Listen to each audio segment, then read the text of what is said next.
মূল মন্ত্রটা কি? ব্যবসার মূলনীতি হচ্ছে যে ব্যবসায় লাভ এবং লস উভয়ের রিস্ক আছে। কথা কি বুঝতে পারছেন? এক ভাই ব্যবসা করছেন, লাভও হতে পারে, লসও হতে পারে। যখন আমরা রিবামুক্তভাবে একটা ইসলামিক অর্থনীতি প্রতিষ্ঠা করব, তখন ব্যবসাভিত্তিক ইসলামিক অর্থনীতি যখন চলবে, তখন ক্যাপিটাল বা সম্পদটা এক হাত থেকে আর এক হাতে সার্কুলেট হতে থাকবে। মনে করেন আমরা ব্যবসা করছি একটা মার্কেটের মধ্যে, ছোট করে বোঝাই, একটা ছোট্ট মার্কেট, ছোট্ট বাজার, এখানে সবাই ব্যবসা করছি। এই ব্যবসার মধ্যে কেউ লাভ করবে, কেউ লস করবে। যে ব্যক্তি লাভ করবে, লাভ করে আস্তে আস্তে আস্তে ধনী হবে, যখন তার ধন নিসাব পরিমাণ সম্পদ অতিক্রম করবে, তখন তাকে জাকাত দিতে হবে।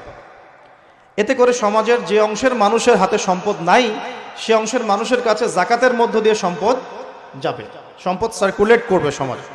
আজকে আপনি লাভ করবেন, তখন আল্লাহ রাব্বুল আলামিন ওই মার্কেটের উপরে